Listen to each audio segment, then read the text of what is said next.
네, 최경영의 이슈 오도독 시작하겠습니다. 최경영의 최강시사 끝내고 20여 분 만에 돌아왔습니다. 최경영의 이슈 오도독 라이브 방송 진행되고 있습니다. 많은 분들이 대기하고 계셨는데 지금 시작합니다. 장성철 공론센터 소장 나와 계십니다. 안녕하세요. 예, 그리고 김민하 평론가 오래 기다렸습니다. 네, 제가 기다려야죠. 예, 김민하 평론가 나와 있습니다. 예. 안녕하세요.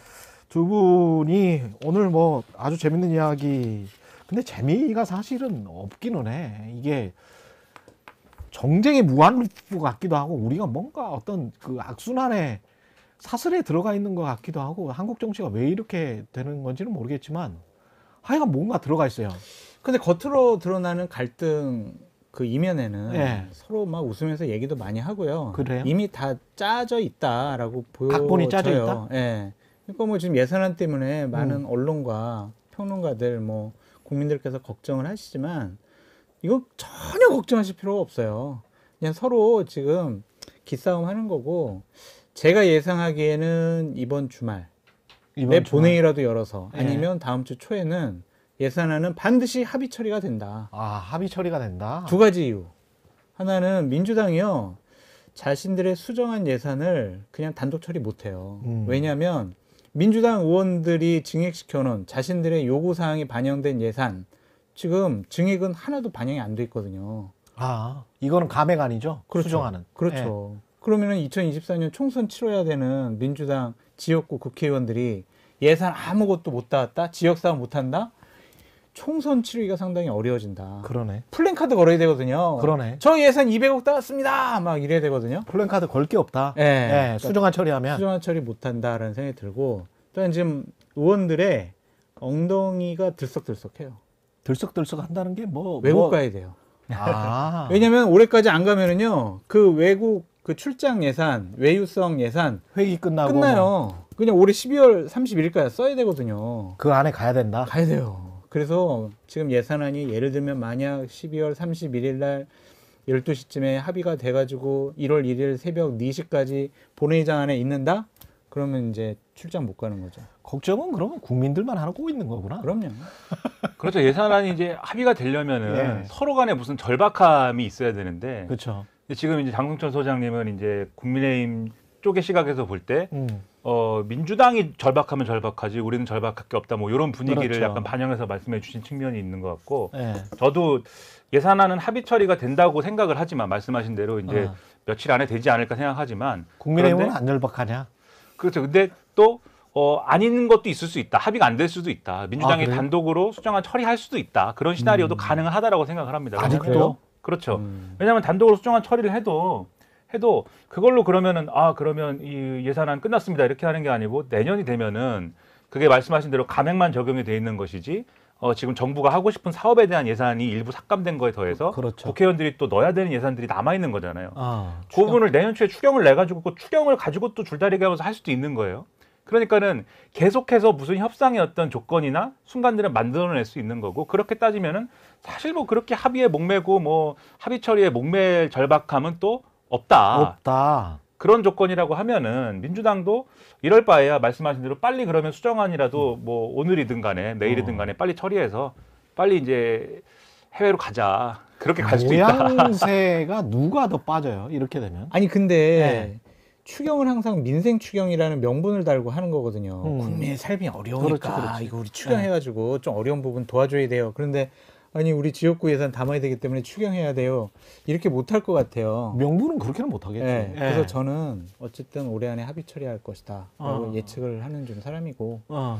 안에 들어가면요 거의 다 합의 됐다고 됐어요? 그러더라고요. 그럼 합의 법인세는 됐고. 뭐 어떻게 된 거예요? 법인세 같은 경우도 저는 거의 그냥 22%로 국민의힘이 해달라는 대로 해줄 거다. 저는 마지막 남은 줄다리기용 삿바는 결국에는 지역화폐 예산. 지역화폐 예산 7천억. 어. 그걸 갖고 지금 민주당이 강하게 드라이브를 걸고 있다.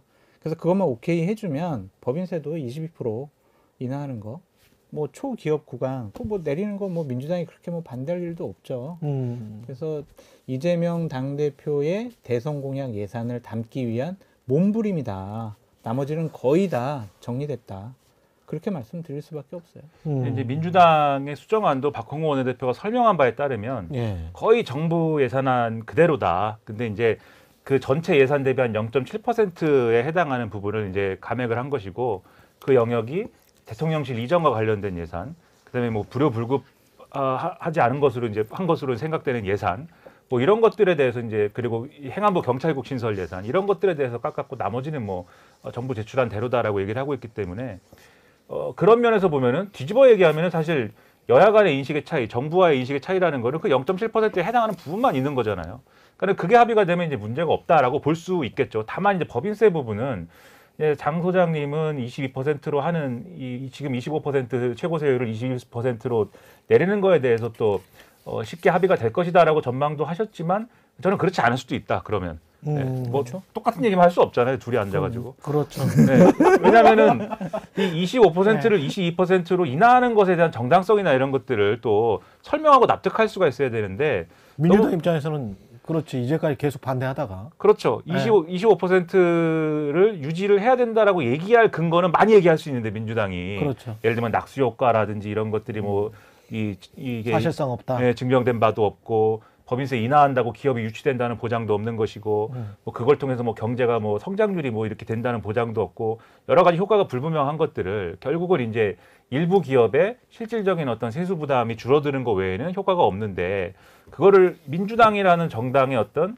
정체성을 가지고 얘기를 할 때는 받아들이기 어렵지 않느냐 이제 이 얘기를 할 건 많은데 그런데 그러면 그 반대로 얘기해서 22%로 인하를 하되 그럼 뭐 예를 들면 2년 유예를 하자든지 또는 이 최고세율이니까 요거 최고세율을 뭐 22%까지 내리진 않더라도 지금 주호영 원내대표는 1%포인트라도 내려야 된다라고 주장하지 않습니까? 그러니까 아주 소폭만 내리고 나머지에 뭐 해당하는 부분을 뭐 절충한다든지 이렇게 간다든지 그럴 수 있죠. 이런 얘기를 안 돼. 근데 하더라도 그게 어려워요. 어려워요. 대통령실이 싫어해? 아니 대통령이 법인세는 이거는 꼭 통과시키라고 주호영 원내대표한테 미션을 줬거든요. 하더라도 그런 이제 절충안을 제출을 하더라도 민주당 입장에서는 그것을 수용할 수 있는 논리를 또 얘기하기가 어렵다.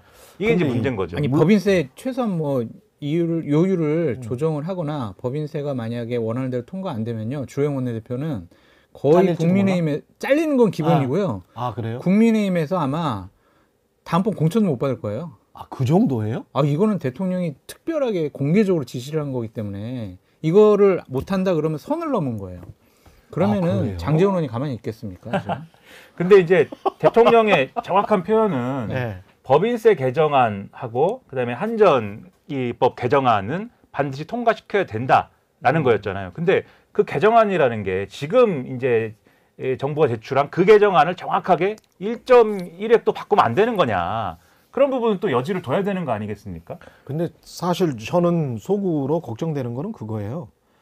저게 법인세, 소득세, 부가세 저게 한 60% 정도 되는데 법인세 저렇게 줄여놓고 내년 경제 성장도 그렇게 높을 것 같지도 않은데 부가세나 소득세도 마찬가지고 그다음에 이제 재산세, 종부세, 뭐 양도세 전부 다 줄어들 수밖에 맞아요. 없거든요. 왜냐하면 자산의 규모가 줄어드니까 그건 당연한 거예요.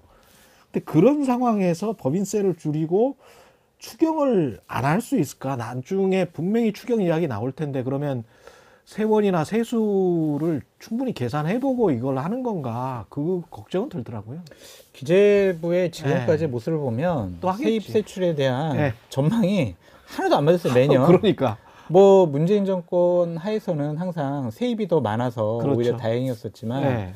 자칫 잘못하면 윤석열 정권 내년도 첫 번부터는 어. 아마 세출이 훨씬 더 많지 않을까 네. 그런 걱정이 드네요. 그래서 그런 현실적인 조건까지 포함해서 사실은 주호영 원내대표가 대통령을 또 설득할 수 있는 여지가 있어야 되는 거죠. 그래서 여지 없어요.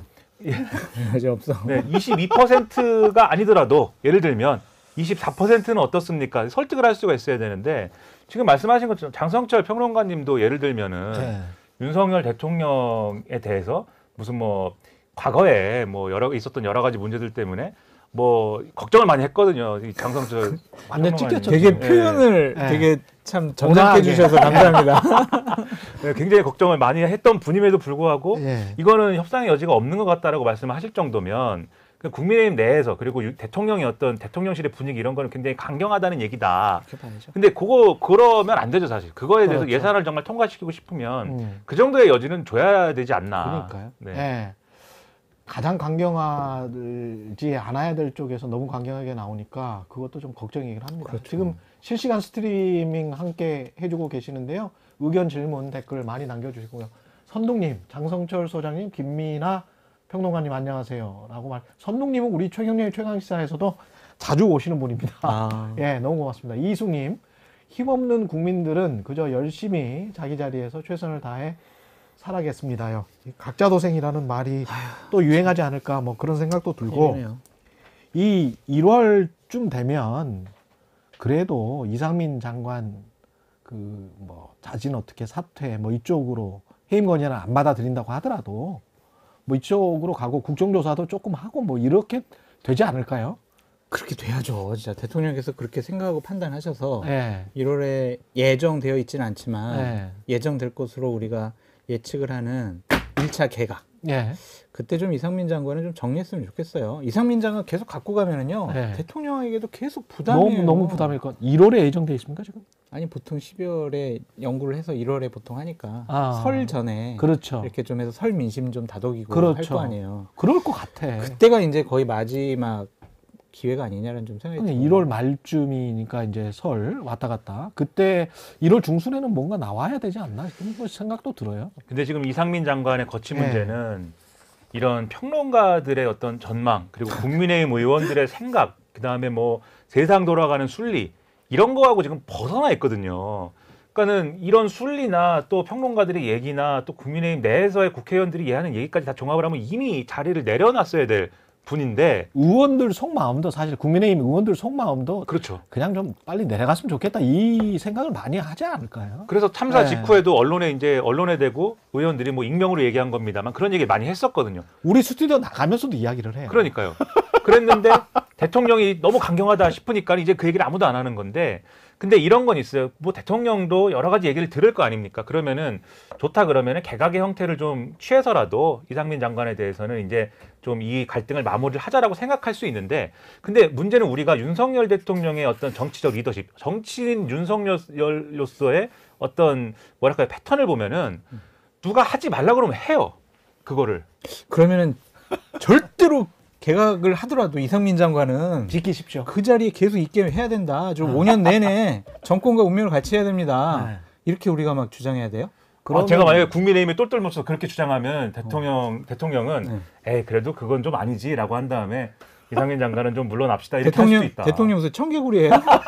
아니 근데 너무하시는 저는 거 아니에요? 비슷하다 청개구리라고 왜냐면은 그게 이제 검사 시절부터 네. 위에서 뭔가 위에서 마음에 안 하라 들면 그러면? 찍어 누르거나 뭔가 나를 탄압한다거나 내가 하고 싶은 것에 대해서 가로막는다라고 하면 그걸 들이받고 반격하고 그다음에 뭔가 이렇게 역습하고 그러면서 사실은 이제 장애물들을 돌파해 온 것이지 않습니까? 그런 리더십인 거 아닙니까? 지금도 화물연대가 뭐 파업을 하고 이랬는데 그거를 저는 그 간격을 보면서 화물연대가 대통령이고 윤석열 대통령이 노조인가 싶은 그걸 들이받으면서 이걸 전황을 역전시켜 버린 거잖아요. 예. 그런 걸 볼 때 지금 야당이 해임 건의안 내고 그다음에 탄핵 소추안도 낸다고 막 그러지 않습니까? 제가 볼 때는 뭐 이 방송 중에도 말씀드렸는데 이게 명분이 없지 않거든요. 해임 건의안 제출이나 이런 것들에 있어서. 그렇죠. 그러니까는 민주당은 아마 계속 강행하는 거고 그렇게 갈 가능성이 커지는데 국민 여론이 있잖아요. 그렇죠. 국민 여론이 분명히 근데 있기 때문에. 그렇게 되면은 윤석열 대통령은 오히려 뭐야 물러나라고 자꾸 하는데 나는 그럼 안 해. 개각을 했는데 이상민 장관은 직을 유지할 수도 있다 그러면. 그럼 국민이 생각을 바꿔야 돼? 그래서 어떻게 해야 될까요? 이거 어떻게 해야 되는지 모르겠습니다. 여론조사는 뭐 판판이 그렇게 나올 수밖에 없을 텐데.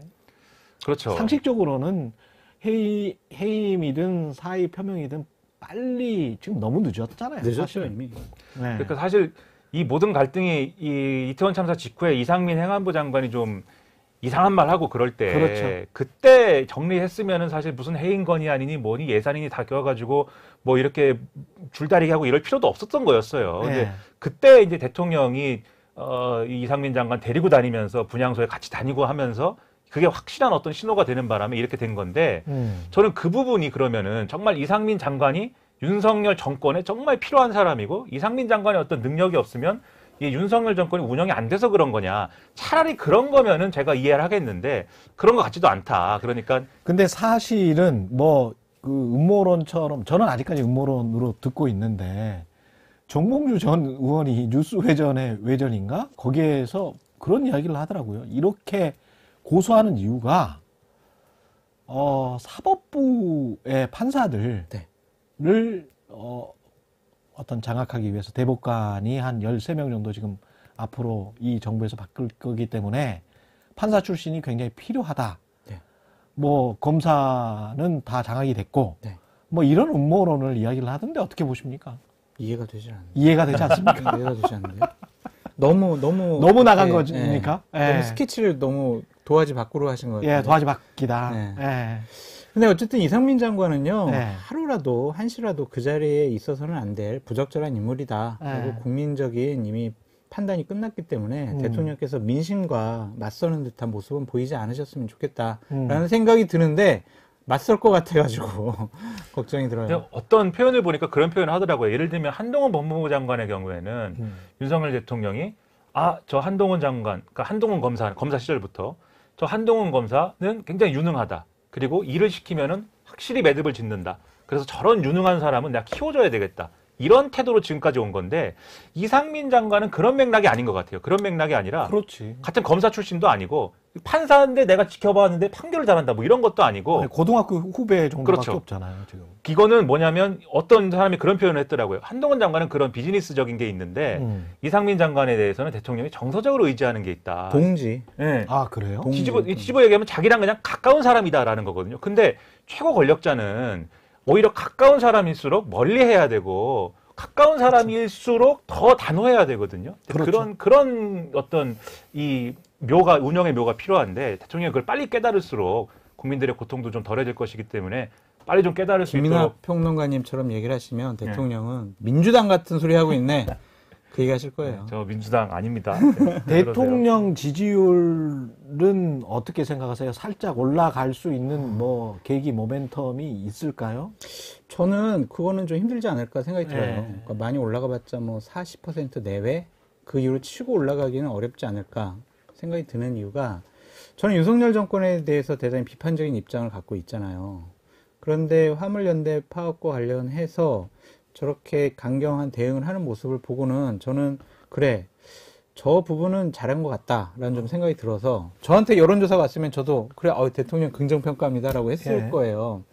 그런데 기본적으로 대통령이 국정 운영을 잘하고 있는 것이냐 또한 당과의 관계에 있어서 정말 당의 자율권을 인정을 하고 있는 것이냐 그리고 대한민국의 앞으로 나갈 비전과 뭐 여러 가지 국정 과제들 잘 정리해서 밀고 나가려고 하는 그런 실력과 능력을 갖고 있느냐 그리고 야당과의 협치는 어떠냐 이런 걸 전반적으로 봤을 때는 뭐 하나 제대로 지금 되는 건 없는 것 같아요. 오로지 그냥 노조와 우리가 노조에게 끌려다니지 않겠다 굴복하지 않겠다. 그다음에 이제 각종 수사. 네. 예.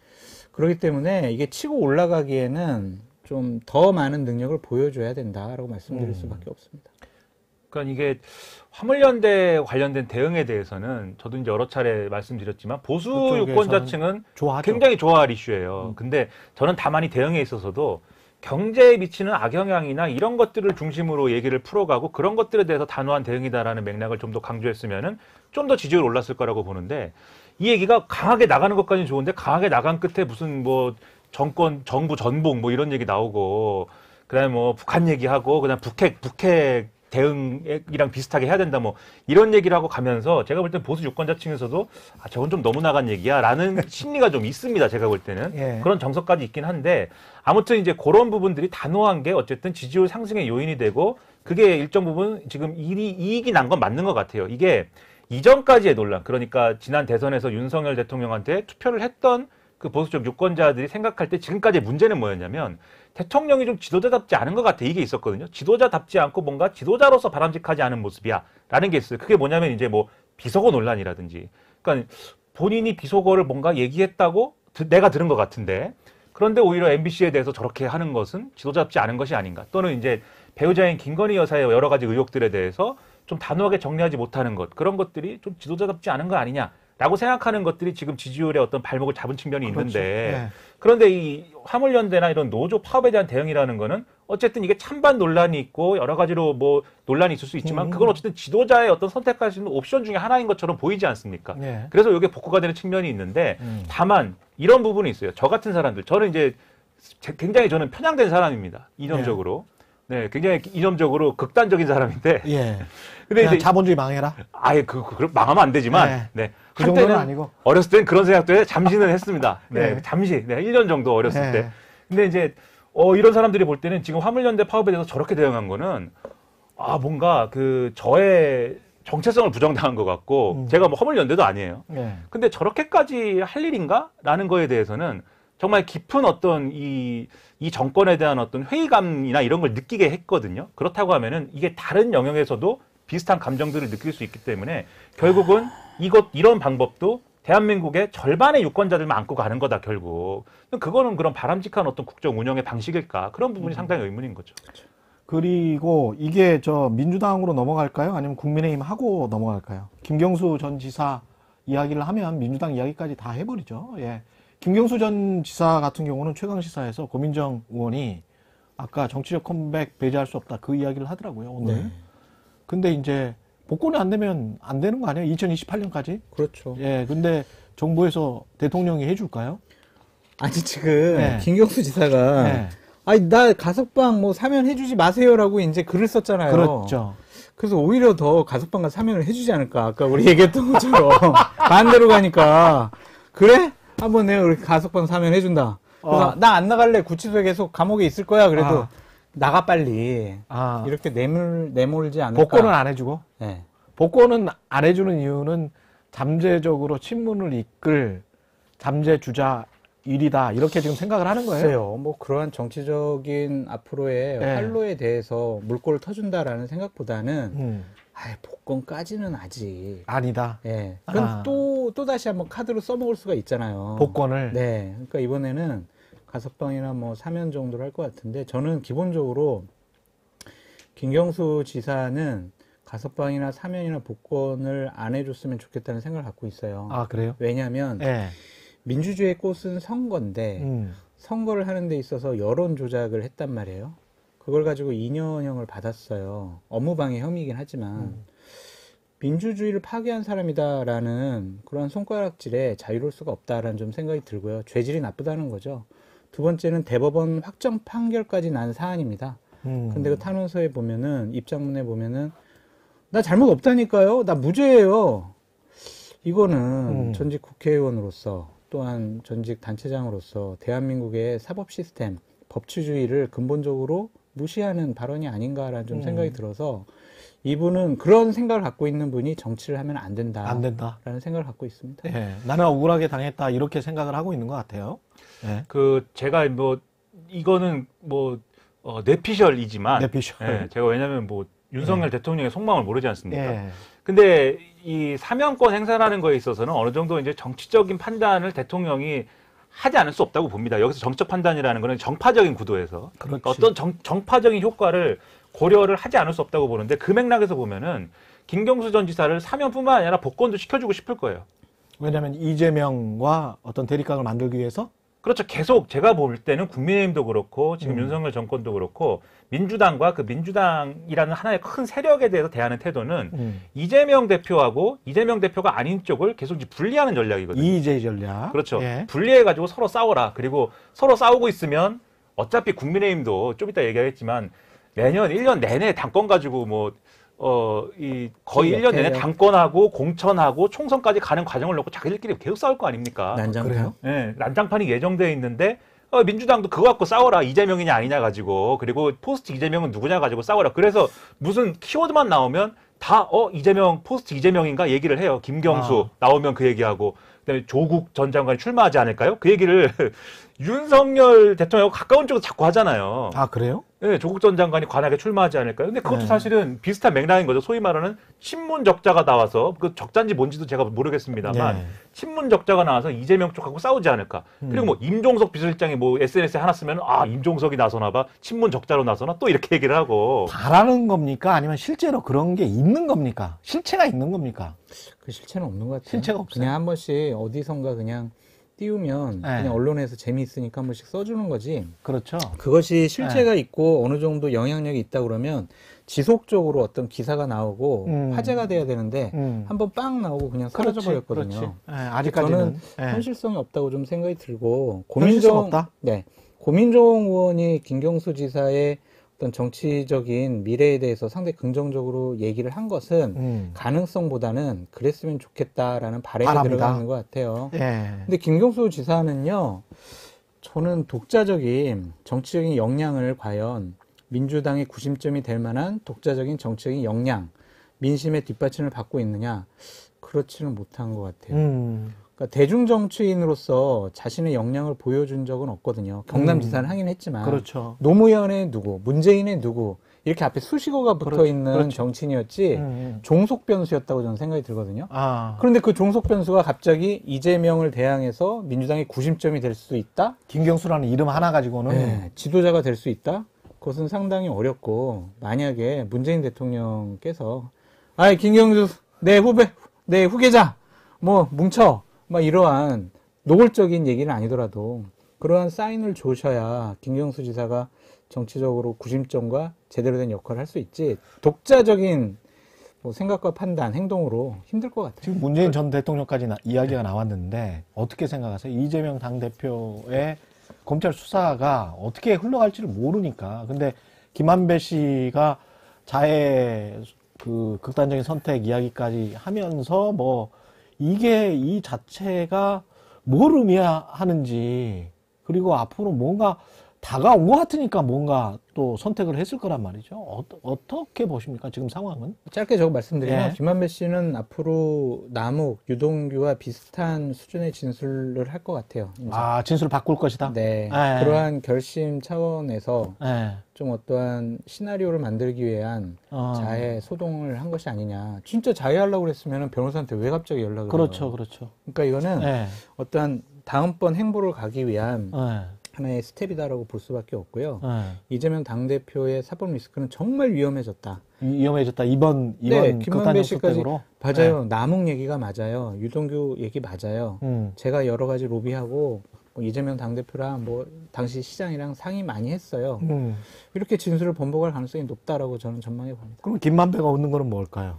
자신이 갖고 있는 돈에 대한 추징을 좀 완화하는 덜 당할 네. 수가 있을 것 같아요. 덜 당할 수 있는 그 거. 사람들은요, 뭐 오로지 의미가 돈이지. 없어요. 돈이죠. 네. 돈 지키기 위해서는 그렇지. 뭐든지 할 거예요. 그렇죠. 검찰에서 추징을 안 하고 여러 가지 혐의에 대해서 조금 낮게 뭐 형량을 뭐 구형을 한다. 네. 아니면은 다른 건 또 기소를 안 한다. 몇 년 살아도 돈을 수백억을 들고 다시 나올 수 있다면 세상으로. 그렇죠. 그러면은 진술 바꿀 겁니다.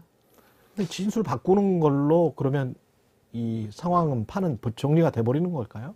저는 이제 만약에 그렇다면? 이 김만배 씨 사건과 관련돼서는 이렇게 예. 생각을 합니다. 김만배 씨의 태도가 바뀔 수 있다. 저는 그거는 일정 부분 동의를 해요. 지금까지와는 다른 태도로 갈 수가 있는데, 그런데 그 태도라는 거는 결국은 각자 도생이거든요. 각자 살아남는 방향으로 가는 겁니다. 지금 다 그렇잖아요. 남욱 변호사, 유동규 전 본부장 그렇지. 같이 입을 똑같이 맞추는 것 같지만 자기들끼리 얘기가 틀린 부분들이 막 있어요, 지금. 왜냐하면 자기들끼리의 이득도 어떤 부분에서는 충돌하는 게 다르지. 있거든요. 그렇죠. 근데 김만배 씨도 아마도 자기의 이득을 최대화하는 방향으로 이제는 진술을 끌고 갈 것인데, 그 부분에서 그래서 어떤 부분에 있어서는 이재명 대표하고 지금까지 이재명 대표의 이익하고 같이 해온 부분, 그러니까 진술에 있어서 그런 부분들을 포기할 가능성도 있고, 그리고 그것을 포기하더라도 여전히 유동규 씨하고 남욱 변호사하고 대립되는 진술을 하면서 갈 수도 있고 이럴 거거든요. 그럼 요걸 가지고 민주당 인사들은, 민주당 그리고 지지 세력은 다 또 그 얘기를 할 거예요. 봐라, 어쨌든 이 부분에서는 진술이 일치하지 않느냐, 여전히 진술밖에 없지 않느냐, 이런 얘기 막 할 것이기 때문에 그렇죠.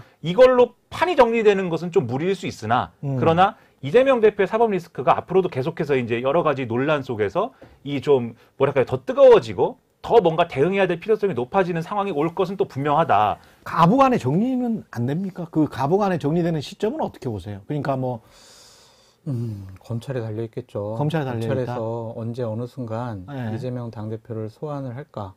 거기서 어느 정도 좀 정리가 시작된다고 봐야 되지 근데 않을까요? 민주당은 그 어떤 진짜 만약에 검찰이 팩트가 있다면 그리고 팩트를 찾고 있다면 그래서 그 증거를 찾아서 들이밀었을 때 네. 민주당이 그 전에 할 수 있는 거는 뭐예요? 그냥 지금처럼 지금 같은 그런 아주 어정쩡한 상황. 그럴 수밖에 없을 것 같아요. 네. 그러니까 이게 이재명 당대표와 직접적으로 뭔가 연관되어 있다라는 진술도 아직은 없고 그렇죠. 정황상의 증거도 아직 없잖아요. 예. 그런데 측근들은 구속을 당했단 말이에요. 김만배 씨가 만약에 거기에 힘을 실어주는 증언을 했어.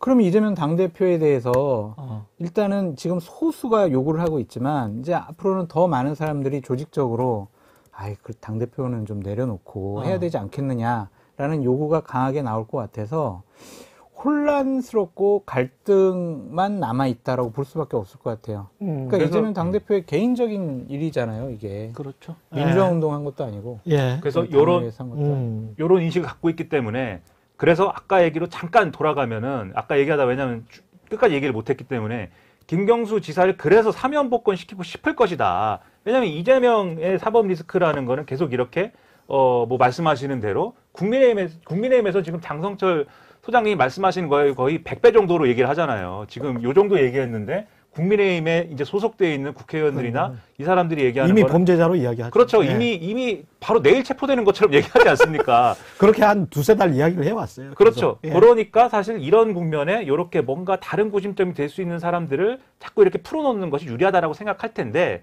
근데 그럴 경우에는 그런데 어디서 흔들리냐면 장성철 소장님 포함해가지고 국민의힘 지지층이 그거를 용납 못할 수 있어요. 김경수 전 지사 왜 풀어주지? 이렇게 되는 거예요. 그러면 그것에 대해서는 그러면 이제 논란이 있을 수가 있으니까는 이명박 전 대통령 사면 맥락에 김경수 전 지사를 넣는 거고 그러면서 복권을 안 시켜줍니다. 그 얘기를 이제 그래서 요거를 붙여가지고 하는 거거든요. 그래서 요것이 하나의 세트가 되는 것 자체가 그게 이제 정치적 맥락이 있는 거다라고 생각을 하고 그런데 민주당 입장에서는 계속 이렇게 무슨 뭐 온갖 사람들 얘기가 나왔어요. 뭐 김부겸, 뭐 정세균, 심지어 무슨 다시 이낙연, 뭐 여러 얘기들을 했는데 이런 사람 가지고 포스트 이재명은 뭐지? 이재명 대표는 직을 계속 지켜야 되나? 안 지키면 어떻게 하지? 이렇게 가면은 제가 볼 땐 이건 대안이 만들어지지 않고 지리멸렬한 속에서 계속 서로 논쟁만 하는 상황에서 끝납니다. 그럴 게 아니라 이게 일종의 리빌딩을 해야 되는 시점이라고 저는 생각을 해요. 어쨌든 대선에 패배를 했고 그다음에 이 169석입니까? 의석수를 많이 갖고 있긴 하지만 당의 정체성이라든가 노선이라든가 어떤 당이냐라고 하는 대한민국 국민이 볼 때 민주당은 뭘 하기 위한 정치 세력이냐고 하는 거에 대한 지금 답이 희미해져 버린 상황이지 않습니까? 그래서 요걸 중심으로 해서 리빌딩을 해가는 과정을 거치면서 그러면서 이재명 대표가 자연스럽게 어느 시점인가 정치적으로 어떤 결단을 내리든 아니면 승부수를 던지든 과정을 거치고 그 다음에 이제 이재명 대표의 사법 리스크가 어느 정도 희미해지고 나면 그 다음에 이제 리더십이 자연스럽게 형성되는 길로 가야 되는 거거든요. 검찰이 정치적 의도가 있는지 없는지는 모르겠습니다만은 검찰 입장에서는 이라고 말하기도 좀 힘드네. 그러니까 대통령 입장에서는 대통령이나 국민의힘 입장에서는 이게 계속 끌고 가면서 지리멸렬하게 되다가 내년 한 가을이나 겨울쯤에 이재명 당대표에게 안 좋은 쪽으로 검찰 수사 결과나 뭐 법원 판결이 나오는 게 최선의 시나리오 아니에요? 그렇게 시나리오가 제일 좋다라고 생각을 하고 있죠. 네. 근데 뭐 대장동 건만이 아니라 네. 쌍방울, 변호사비 대납, 네. 뭐 또 성남FC 네. 뭐 이런 거 다 줄줄이 지금 계속 대기하고 많기 있잖아요. 때문에. 그래서 저는 민주당과 진보 진영이 이재명 당대표에게 너무 연연하다 보면 진영 자체가 무너질 수가 있을 것 같다라는 좀 생각이 들어요. 그러니까 민주당의 이재명이어야지 이재명의 민주당이 돼서는 안 되거든요. 안 된다. 그래서 좀 더 자극적인 표현을 쓰고 싶은 생각이 있는데 쓰세요. 아무리 유능한 네. 정말 훌륭한 세계 최고의 요리사가 네. 오더라도 네. 만약에 그 기본적인 재료가 많이 상해 있으면은 제대로 된 음식을 만들 수가 없거든요. 이재명 당대표는 개인적인 의혹과 상처가 너무 많아요. 그래서 지도자로 국민들이, 그러니까 지지층에는 강력한 지지를 받지만 다수의 국민들의 인정을 받는 지도자가 되기는 쉽지가 않다. 그러니까 그러니까는 저뭐 일부는 동의하지 않지만 일부는 아니, 다 또 동의하는 동의해줘요. 건데. 다, 네? 다 동의해줘요. 그럼 두 명이 있는데 두 명이 똑같은 얘기만 하면 이상하잖아요. 이상해도 괜찮아. 네. 근데 이제 일부 동의하지 네. 않고 일부 동의한다고 말씀드린 거는 네. 저도 아까 말씀드린 거에 말씀의 핵심은 이재명 대표의 거취를 중심으로 해가지고 계속 정치적인 맥락을 만들어 나갈 필요가 없다. 그러면 오히려 함정에 빠지는 거다라는 거예요. 그러니까 민주당의 가치를 만들어라. 그렇죠. 민주당이 네. 어떤 정당이, 그러니까 식당이 어떤 식당이냐가 있으면은 사실 그 요리사가 요리사가 잘못될 수도 있는 거잖아요. 어떤 순간에는. 네. 근데 요리사가 잘못되더라도 그래도 저 식당은 이 브랜드가 있으니까 네. 그 식당이 그런 맛이지라는 게 있어야 되는 거잖아요. 근데 네. 지금은 너무 이재명 대표의 거취에 막 이렇게 하다 보면은 네. 완전히 그 요리사가 없으면 망하는 식당처럼 되는 거지 않습니까? 그렇지. 그게 오히려 제가 볼 때는 국민의힘이나 윤석열 정권이 생각하는 좋은 그림이다라고 보는 그렇죠. 거기 때문에 그 국면을 빠져나가기 위해서라도 지금 말씀드린 것처럼 민주당이 뭐냐라고 하는 거에 답을 준비해 가면서 자연스럽게 이 이재명 리더십의 교체든지 아니면 승부수를 통해서 돌파하는 거든지 그런 대안을 만들어 나가는 게 필요하다라는 거죠. 네, 문펠리스님, 김장년대, 예, 김미나, 장성철, 김장년대 너무 웃겨요. 두 분은 김장을 당연히 해봤죠. 아, 그래요? 당연히 해봤죠. 아, 저희 어머님이 김장을 하시기 때문에 네. 옆에서 막 버무리고. 좋은 아빠네. 저는 그 김치를 만드는 공정을 예, 배추 하나를 가지고 하나를 가지고 처음부터 끝까지 실험을 해봤군요. 네, 도전해보자. 아, 네. 도전. 했어요? 예, 했죠. 해서 이제 네. 완성을 하고 예, 3분의 2 정도 먹고 정확히는 반을 갈아서 반은 그 겉절이를 하고 예, 반을 그렇게 담가가지고 눌러놨다가 예. 반에 이제 한 3분의 2 정도를 먹고 3분의 1은 놔둬두고 잊어버리고 있다 3년 지나고 나서 발견해서 버렸습니다. 국민의힘 김장년대 얘기하시죠. 뭐. 예, 국민의힘은 아까 난장판이 될 것이다. 아, 근데 당대표가 뭐 윤핵관이라는 사람 누군가가 되면 뭔가 그립을 잡고 대통령과 함께 이렇게 쭉 갈 수 있는 거 아니에요? 어떻게 난장판이 아니, 되지? 그런데 예, 대통령이 예, 자신이 공천 주고 싶어하는 사람들이 있잖아요. 있겠지. 검찰 출신, 법조인 출신들, 네. 아끼는 사람들. 예. 그럼 그런 사람들 공천 주려면 좋은 지역구를 줘야 될 거 아니에요. 비례대표나. 이영남 쪽에. 네. 예, 아니면 수도권에서도 아주 좋은 지역구들. 그렇지. 국회의원들이 자기 자리 그냥 뺏기겠어요? 그러네. 난리가 나겠고. 아유, 그건 지금 뭐 그냥 국민의힘의 의원들이 대통령에게 충성하는 이유가 나 잘 보여가지고 내 지역구 내가 지켜야지 이 생각인데 그렇지. 그걸 날린다고 생각을 해보세요. 가만히 안 있죠. 그러면 절반 정도는 반기를 들 수밖에 없다. 절반은 너무 많은 것 같고요. 한 3분의 1 정도. 3분의 1 정도. 네, 그렇게 좀 날려진 사람들. 그렇겠죠. 예, 그러니까 좀 어떤 명분을 만들어서 날릴 생각이기 때문에 예, 어쨌든 윤석열 대통령으로서는 이번 전당대회 때 예. 자신과 정말 공천 호흡을 잘 맞출 수 있는 사람을 아, 당대표로 내세우려고 지금 면접 보고 있잖아요. 그걸 면접이라고 생각하세요? 저는 면접 예. 본다고 생각해요. 예. 근데 이제 면접도 못 보는 사람들은 서류 탈락. 그러니까 관저에 가지 못하는 사람들은 서류 탈락. 그럼 아까 윤석열 의원은 서류 탈락한 거. 윤석열은 저는 이미 서류 탈락했다. 서류 탈락한 거예요. 그래서 아마 저 최고위원으로 아, 방향을 틀 것이다. 라고 저는 그래요? 생각이 들고 예. 그 다음에 이제 낙하산이 있을 수가 있죠. 아, 그냥 면접도 안 보고 그냥 너 해 하면서 낙하산으로. 누가 되는 거예요? 모르겠어요. 아직 생각이 매일 바뀌신대요. 그러니까 아, 예를 들면은 그래요? 한날은 김기현 믿을 수 있나? 예. 이랬다가 3주 전에는 예. 성동이도 괜찮은 거 아니야? 성동이는 권성동. 예. 예. 그 얘기를 이제 성동이는 듣고, 아닐 거고. 그 얘기를 듣고 아마 권성동 의원이 네. 최근 며칠 사이에 저 꿈이 있어요. 당대표 나갈 꿈. 윤석열 정권 성공시킬게요. 그런 얘기를 지금 하고 있잖아요. 그러한 대통령의 분위기를 읽고 있다. 그래서 대통령이 지금 다 지금 보고 있는데 조건은 딱 하나라는 거예요. 그냥. 예. 뭐 당선될 가능성이 있냐, 민심을 얻을 수 있냐, 이거보다 믿을 수 있어? 충성할 수 있어? 네, 믿을 수 있어? 그게 제일 조건이라는 것 같아요. 그러면 뒤집어 얘기하면 믿을 수 없었던 당대표가 이전에 있었던 거죠. 믿을 수 네. 없었던 이준석? 네, 예. 이준석처럼 되면 안 된다. 누구든지 간에. 근데 그때 그래도 대통령을 당선시킨 힘은 누가 뭐라 그래도 그런 이미지, 신보수의 이미지가 좀 작용을 했던 거 아닌가요? 근데 그렇게 이제 권성동이든 누구든 어떤 올드보이가 귀환을 하면 그게 국민의힘에 좋을까요? 아니, 그런 건 상관이 없어요. 상관없어요. 예, 왜냐면 네. 수사를 통해서 민주당 진영 자체를 완전히 와해시키면- 망가뜨려 놓는다. 어. 특히 돈 문제 가지고 여기는 어. 파렴치한 비리 집단이다 라고 완전 규정을 해놓을 거기 때문에 결국에는 그러면은 제3정당도 없잖아. 결국에는 우리를 찍을 거야. 근데 그리고 거기에 또 다른 변수가 뭐냐면 사실은 김건희 여사가 있는 것이기 때문에 막 금기현대요.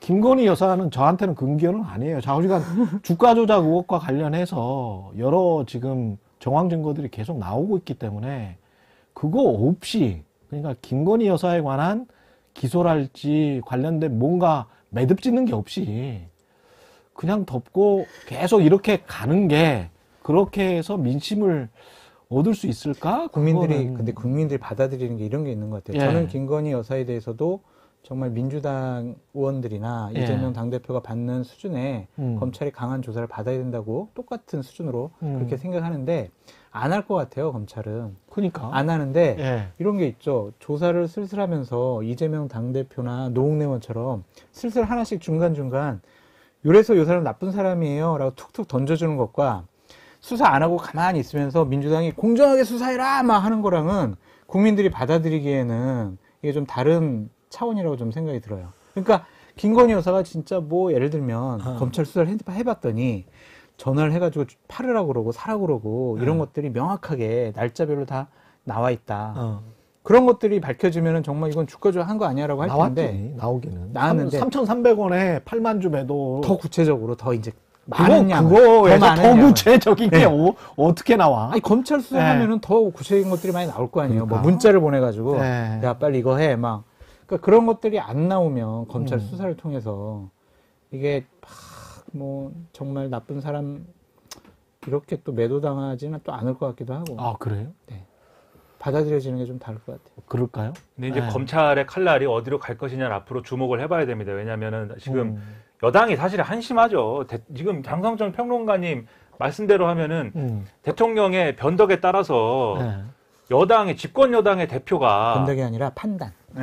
판단 변화에 따라서 매일매일 변화하는 판단. 네. 어느 날은 매일매일 어느 날은 뭐 매 시간마다 바뀔 수 있는 그러한 대통령의 어떠한 근거가 명확치 않은 판단 변화에 따라서 당권이 여기저기 움직이고 그것을 통해서 공천을 기대할 수 있는 사람들 리스트가 바뀔 수 있다라는 건데 근데 그게 우리 한국 정치의 현실상 지금 아까 말씀하신 대로 자기 공천이 걸리면 국회의원들이 무슨 짓이라도 하는 사람들인데 과연 누구를 당대표로 하든 그게 이 대통령 마음대로 되겠는가? 그리고 만약에 대통령이 밀어내고 싶은 사람이 별로 밀려날 가능성이 없는 상황이 된다. 제가 볼 때는 그런 사람들에 대해서는 또 검찰이 수사할 수 있다. 그렇게 되면은 아수라장이 될 수가 있다.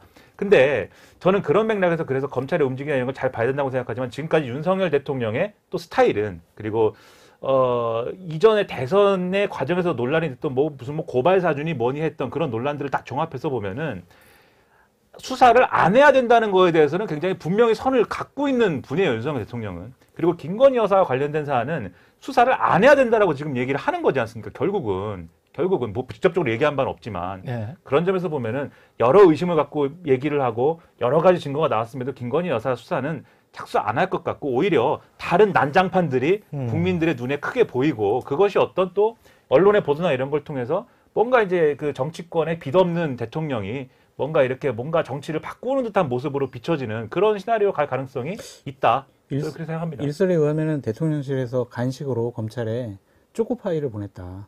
그게 어떤 의미예요? 말하지 않아도 알지. 수사하면 안 돼. 눈빛만 봐도 알아야 돼. 이러지 않았을까라고 호사가들이 얘기하더라고요. 이 전대 룰과 관련해서 유승민 전 의원의 참여 여부는 바뀝니까? 아니면은 90% 또는 100%가 되더라도 100% 될 것 같아요. 100%가 될 것 100% 같아요. 될 것 같아요. 그러면은 유승민 전 의원은 나옵니까? 근데 우리 네. 최강 시사에서 네. 그거는 판단 기준이 아니라고 얘기를 하셨잖아요. 그렇죠. 룰이 네. 뭐 내 출마에 음. 그럼 뭐 판단 기준이 아니다라고 음. 얘기를 했기 때문에 기본적으로 저 정도 얘기하는 것을 보면 나와서 본인도 심판을 받겠다, 심판을 판단을 받겠다. 그래서 이번에 나옴으로써 나에게 굴레로 씌워진 배신자 프레임을 어느 정도 좀 희석시키고 벗어버리겠다. 그런 의지가 있는 것 같아요. 그리고 윤석열 정권의 대안제로서 내가 있어요. 나예요. 어려울 때 저를 찾아주세요. 라고 네, 그런 이미지를 주고 싶어 하는 것 같기도 하고. 어느 정도의 지지율이 나올지도 관심이네요. 그러니까 유승민 전 의원이 지금까지 해온 선택들을 보면은 네. 그런 이제 어떤 유불리나 이런 거를 근거해 가지고 자신의 어떤 이 정치인으로서의 유불리나 당장의 정파적 이익을 근거해 가지고 선택을 해왔다라는 느낌을 안 주려고 지금까지 커리어를 이렇게 가져온 거지 않습니까? 그렇죠. 그 결과가 이제 이렇게 된 건데 별로 좋지 않죠, 결과가. 그래서 네. 그러니까 정치인은 그것도 능력인데 그래서 유승민 전 의원이 저는 도전을 할 거라고 보는데 지금 이 7대 3이든 10대 0이든 저는 유승민 전 의원이 성과를 내기는 상당히 쉽지 않다라고 생각을 합니다. 지금 당내 분위기상 그렇죠. 기본적으로 당원들 사이에 기본적인 불신이나 이런 것들이 거쳐지지 않았고 이거는 이준석 전 대표를 향해서는 최소한 뭔가 젊은 사람이 이 보수 정당의 어떤 업데이트, 혁신을 통해서 뭔가 해줄 수 있겠지라는 하나의 기대가 있었다면 유승민 전 의원을 향해서는 그것도 없거든요. 사실 이준석 전 대표보다도 기대치가 낮다고 저는 봐요. 예. 그렇기 때문에 유승민 전 의원이 이번에 전당대회에 자기가 가지고 있는 강점을 가지고 나름대로의 아젠다로서 승부를 던지거나 이런 게 아니라 대통령에게 종속된 이런 정당, 여당만으로는 안 됩니다라는 이런 메시지만 갖고 임할 경우에는 제가 볼 때 성적이 굉장히 안 좋을 거다라고 보고요. 아, 그래요? 다만 이제 그 명확한 아젠다를 가지고 유승민만이 할 수 있는 주장을 가지고 좀 승부를 본다면 이준석 전 대표 시절에 늘어난 당원들 비중이 꽤 큽니다. 어쨌든 여전히 중심은 영남 그리고 67대 고령층의 당원에 있는 거지만 그 계층에서는 또 상당히 좀 호응이 있을 수도 있어요. 그래서 아젠다를 잘 잡으면 근데 그런 승부수를 던질 수 있어야 되는데 아직까지는 그런 기미는 아니어서 저는 별로 성적 안 좋을 걸로 봅니다. 이런 그 분석은 어떻게 생각하세요? 정광훈 목사가 뭐 당원들 많이 가입시켰다, 뭐 10만 명이 가입됐다, 뭐 이런 뭐 정확한 소식인지는 모르겠습니다만 그런 루머가 돌고 있고, 그리고 이제 언제 당원이 됐든 간에 뭐 투표를 할 수 있는 투표권을 주겠다라고 하면 100대 0이고 그러면 전반적인 상황, 뭐 강신업 변호사 이야기까지 나오잖아요. 그분들의 이제 생각이나 뭐 이런 게 뭐 극운지 어떤지는 모르겠습니다만은 정확히. 근데 이제 이미지, 보여지는 이미지가 투머치 윤석열 대통령 측근 뭐 이렇게 비춰지고 당대표가 그렇게 되면 한쪽으로 이렇게 쏠리는 만약에 결과가 나오면 그게 당에는 진짜 안 좋을 것 같은데. 폭망하는 지름길이죠. 그 총선 때. 네, 총선 때 예. 폭망하죠. 그러니까 저는 정진석 비대위원장이나 윤핵관들이 상당히 잘못된 착각을 하고 있다. 이태원 참사 관련해서도 말하는 게 좀 아슬아슬해요. 아슬아슬한 게 아니라 예. 정말 경악스러운 발언들을 하고 있죠. 예. 잘못된 발언들을. 예. 저는 그런 분들 기본적으로 국회의원으로서 정치인으로서 자격이 없다라고 좀 생각하는 사람이거든요. 정치인과 국민의 대표인 국회의원이 해야 될 일은 국민의 어려움과 아픔을 해결해주고 보듬어주고 위로해줘야지 거기다가 소금을 뿌려요. 그거는 정치인으로서 자격이 없다라는 좀 생각이 들고, 저는 기본적으로 일단 지금 집단 최면에 걸려 있다라고 말씀드릴 수밖에 집단 없어요. 체면에 걸려 있다. 그것은 이제 공천에 대한 갈망인 것이죠. 갈망 때문에. 네. 나는, 그러니까 국민의힘 지금 국회의원 중에 87%가 공천만 받으면 당선되는 지역구거나 비례대표란 말이에요. 아, 그렇군. 13% 정도만 되게 어렵게 네. 박빙을 해서 살아온 사람들이란 말이에요. 예. 그러니까 나는 공천만 받으면 되지라고 하는 게 거의 90% 가깝게 절대 다수예요. 그러니까 그러면 여전히 100석이잖아. 그렇게 되면 여전히 100석이잖아. 87%. 87%. 아니, 그러니까 네. 딸 수 있는 의석수가 그렇죠. 그렇게 되면 그냥 한정된 거 아니야. 지금보다 그렇죠. 왔다 갔다 정도지. 착각을 하는 게 뭐냐면요. 예. 2016년에도 그랬는데 박근혜 전 대통령도 나 이제 내 임기도 다가오는데 나한테 반발을 하거나 나한테 대들거나 딴소리 하는 사람들 나 공천 안 줄래. 그런 사람들 필요 없어. 내 말 잘 듣고 나랑 호흡 맞출 수 있는 8, 90명만 배지 달아도 돼. 그래도 우리 정권 재창출할 수 있어. 어떻게? 내가 주도해서. 왜? 나는 선거의 여신이니까. 아. 그렇게 생각을 했단 말이에요. 예. 똑같을 것 같아요. 아, 민주당 완전히 그냥 작살 질이 내놓고 멸멸. 또 차기 대권 주자도 별로 없잖아. 아. 그냥 정말 이준석 같이 내부 총질하는 사람 다 없애버리고 정말 나를 충성해서 나를 그냥 옹호할 수 있는 사람 100명만 있으면 또 윤핵관들 또 내가 신임하는 검찰 출신들 딱 가서 국회를 장악을 하면 이거는 내가 다시 정권 재창출할 수 있고 국회도 장악할 수 있어. 이렇게 생각할 것 같아요. 국민이 그러니까는- 그렇게 만만하지가 않는데 우리. 아, 그러니까요. 그럼요. 근데 네. 정말 집단 최면에 걸려 있는가 싶은 그런 네. 생각이 드는 게 오늘도 뭐 신문을 보는데 어떤 신문에 동아일보였는지 그런 칼럼을 썼습니다. 기자가 칼럼을 쓰지 않습니까? 예. 그런 칼럼을 썼어요. 이제 취재를 한 바를 놓고 자기가 생각을 한 거겠죠.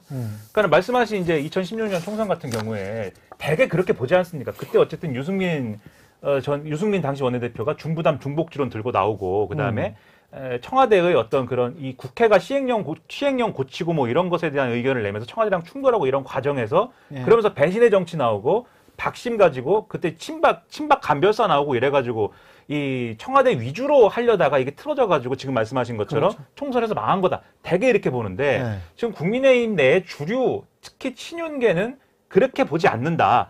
김무성 대표가 아. 옥새를 들고 도망을 가서 그래서 총선에서 진 거다. 단일 대우가 형성이 안 돼서 그렇죠. 이렇게 본다는 거예요. 그러면은 제가 볼 때 그건 국민의 시각과는 완전히 차이가 있는 것이고 그리고 이제 앞에 말씀하신 권성동 의원의 그러한 뭐 이태원 참사에 대한 태도라든가 지금 국민의 어떤 감정과는 전혀 공감하지 않는 정서와는 동떨어진 행동을 하는 것도 그게 그 본인들이 정말 근본적으로 나쁜 사람이고 정말 이태원 참사가 가슴 아프지 않아서 그런 거냐. 물론 뭐 그럴 수도 있겠지만 제가 볼 때는 그런 요인보다는 지금 이 국정조사라든지 그리고 이태원 참사가 가져올 정치적 파장이라든지 이런 것들이 정부에 어떤 손해가 되고 윤석열 대통령과 윤석열 정권에 피해를 줄 수 있다라는 점에 대해서 내가 나서서 그것을 이렇게 방어합니다.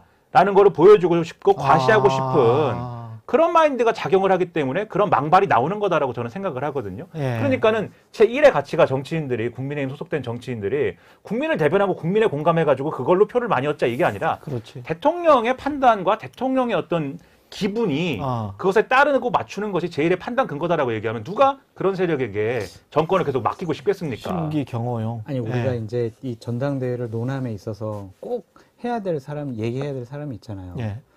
당대표 간별사 장제원. 예. 이분이 지금 상당히 어. 자신이 여러 가지를 주도할 수 있다고 생각을 하고 있어요. 그래서 얼마 전에 김기현 의원과 함께 연대를 해가지고 예. 김장년대. 김기현 의원을 예. 미는 거 아니야? 이렇게 나왔는데 되게 김기현 의원한테 세게 경고를 한 것 같아요. 아, 장제원 의원이 김기현 의원한테 네. 같은 의원인데 그 얘기를 왜 해? 어? 내가 널 좋아한다고? 그 얘기를 왜 공개적으로 왜 얘기를 해? 아니 근데 선수라 이런 거를 아니, 봤을 그러니까 제가 때- 이거는 좀 예. 과장해서 얘기하는 예. 거죠. 그래서 아니 내가 좋아한다고 한 것도 아니고 그냥 살짝 관심이 있어가지고 아. 내가 그냥 손 한번 잡아준 건데 나를 좋아한다고 왜 얘기해? 나 이거 아닌 것 같아. 나 잠깐만 조금 우리 거리두기 하자 이런 상황인 것 같아요. 그래서- 왕자병 같은데. 그래서 장재원 의원은 이런 생각이죠. 예. 김기현 의원과 손잡는다기보다 내가 당대표를 만들 수 있어. 왜? 대통령의 뜻을 내가 반영을 하고 내가 그것을 국민의힘이라는 정당 안에서 실현시킬 거니까. 그러니까 차라리 근데 본인의 이미지가 그렇게 뭐 나쁘지 않으면 그러니까 나빠요. 아들 문제나 뭐 이런 것들 때문에 이미지 나빠요. 예, 좀 나쁘잖아요. 네. 본인이 직접 나가는 건 안 돼요? 아니, 본인 스스로는 네. 이제 당대표 할 감이 아니라고 본인 스스로 아, 생각을 그래요? 하는 거죠. 네. 그러니까 자기는 네. 낳고 실세가 돼서 이제 자기가 미는 사람을 당대표 만들고 사무총장이 돼서 총선 공천의 실무를 내가 장악을 하겠다. 장악하겠다. 대통령과 호흡 맞춰서. 예. 그러니까 그걸 자기가 선택을 하는 거지. 김기현 의원이 갑자기 약간 썸 탔다고 그래가지고 날 좋아하는 것 같아. 이런 식으로 누설하고 밝힌 거에 대해서 살벌하구만. 조금 좀 네. 불쾌한 것 같아요. 왜냐하면 예. 그 전까지만 해도 김기현 의원 측에서는 우리 잘 되고 있다고 장밋빛, 핑크빛 네. 이제 그거 우리 도와주기로 했어 그랬는데 어제 연락을 해보니까 조금 좀 이제 거리두기라 거기서도 말을 되게 조심하더라고요. 그래서 아직까지 우리를 뭐 확실히 도와주는 것은 아니고요. 뭐 같이 결심한 건 아니고. 한동훈은 살아있어요, 죽어있어요? 그러니까 당대표. 전반전 출마할 거냐, 후반전 출마할 거냐 이거죠. 총선 출마할 거냐, 당대표 예, 출마할 예. 거냐? 근데 뭐 예. 본인도 아니라고 그랬고 대통령도 아니라고 했으니 총선만 출마하는 걸로. 예, 예. 불씨만 살아 있다. 예. 근데 불길로 번질지는 예. 조금 힘들지 않을까. 그러니까 이것도 사실 그 장재원 의원이 본인이 왕자병이 돼가지고 그런 건데, 근데 저는 착각하지 말아야 된다고 생각을 해요. 그 장재원 의원이 호가호위하는 것도 누가 준 권력입니까, 그건? 그렇죠. 윤석열 대통령이 준 권력이고, 예. 예를 들면은 지금 뭐 김장연대는 지금 뭐 될 수도 있고 안 될 수도 있다 얘기했지만 또 하나 생각해 보면은 권장연대도 뭐 될 수도 있어요. 살다 안 돼. 보면. 안 근데 돼. 예, 안 절대 된다고 안 돼. 말씀하시는데 어. 대통령이 불러다 놓고 야 우리는 권성동이야 얘기하면 권장연대를 해야지 어떡합니까? 그리고 또 그러면 한장연대 되는 거냐? 한동훈 장관하고 장재원 의원하고 그건 대통령이 아니라고 해버렸잖아요. 그 장재원 의원이 아무리 그거 하고 싶어도 못하는 것이고 그리고 일설에 한동안 나왔던 간장연대라고 이준석 전 대표가 표현해가지고 아주 고약하게 얘기를 했는데 안철수. 네, 정확하게 안장연대라고 해야죠. 네, 말 한 장 같은 걸로. 그렇죠. 네, 네. 안장연대라고 해야죠. 어떻게 간장연대라고 합니까? 아무리 그래도 그렇지. 근데 이제 안장연대 가능한 거냐? 면접 이거 서류 전형에서 탈락한 안장연대 되겠어요? 그러니까는 결국은 장재원 의원은 착각하고 있다. 당대표는 윤석열 대통령이 점지하는 것이지 그 구도에서는 장재원 의원이 점지하는 것도 아닌데 뭘 그렇게 또까지 하느냐. 저는 상당히 뭐 같은 장가 출신이시지만 죄송합니다. 상당히 좀 의문입니다. 왜 그러는지. 성을 바꿀 수도 없고. 그 다 화무 11홍입니다. 그 언제까지 갈 줄 알고 옳으신 그러는지. 말씀이에요. 이슈 오도독 여기까지 해야 될 것 같고요. 오늘 실시간 스트리밍 함께 참여해 주신 분들 감사드리고 역발상님은 이번 총선 때 소수당 많이 탄생할 때 중도 세력이 국민의힘, 민주당 대거 이탈할 것 같아요. 그런 수도 있겠죠? 그게 정치 발전의 하나의 기폭제가 될 수도 있다. 그러니까 그런 걸로라도 해서라도 뭔가 다당제를 중심으로 한 어떤 좀 바뀌어야 협치가 된다? 가능한 시스템이 안착을 한다 그러면 다소 파국적인 경로지만 저는 그것도 좋다고 생각하는데 최경영 앵커님이 여기 네. 제3당으로 나가셔가지고 또 국회 진출. 한국 정치가 너무 양당 중심 경로 의존성이 있기 때문에 언론인은 가능성이 제발 또, 네. 그 정치에 저는 좀 몇 번 이야기했는데 정치는 절대 안 합니다. 예, 언론인을 제발 정치에 끌어들이면 안 됩니다. 저는 그렇게 간 선배들도 제가 친했든 안 친했든 간에 다 비판했어요. 예. 정치는 안 합니다. 다시 한번 말씀드립니다. 무엇을 하시나요? 정치 안 하면 평생 언론인으로. 평생 언론을 하다가 이제 그게 제일 멋있어요. 나중에는 은퇴하면은 잘 먹고 잘 살면 되는 거죠. 뭘 굳이 언론인이 정치를 하겠다라고 아득바득. 이거 한 가지만 말씀드리고 끝낼게요. 제가 한 6, 7년 탐사보도 하면서 어떤 결정적인 문제에 있어서 아무도 해답을 갖고 있지 못하다. 이거를 느꼈어요. 그래서 저는 정치인을 못해요. 근데 정치인들이 본인들이 해답이 있다라고 지금 주장을 하고 있는데 저는 믿지 않습니다. 예, 사실은 암울하네요, 그런 세상이. 해답이 없습니다. 해답이 없고 적절히 합의하고 타협하는 수밖에 방법이 없다. 근본적인 문제는 풀리지 않는다. 뭐 건강보험이나 연금이나 이런 거 말씀드리는 겁니다. 그게 맞아요. 가장 중요한 맞습니다. 문제고. 예. 그러니까 여기가 최경영의 이슈 오도독이니까 제가 예. 한 말씀 드리자면은 그만해 이제 가야 돼. 아니 그래서 마지막으로 한 말씀 드리자면은 예. 저는 정말 놀란 게 예. 최경영 기자님이 앞으로 뭘 할 거냐에 대해서 예. 언젠가 그 말씀하신 적이 있어요. 나는 미국이나 유럽에 가고 싶다. 그렇죠. 그렇죠. 예. 예. 왜 가고 싶냐? 공부를 하고 싶다. 그렇죠. 그렇죠. 나는 예. 경제나 이런 현안에 대해서 더 공부를 해야 된다고 생각한다. 예. 저는 그 이후부터 존경하기로 했습니다. 무슨 말씀. 예. 장성철 공론센터 소장 그리고 김민아 시사평론가였습니다. 고맙습니다. 감사합니다. 네, 최근의 이슈 오도독 저는 단단한 껍질에 쌓여있는 궁금한 이슈를 들고 다음 시간에 다시 돌아오겠습니다. 고맙습니다.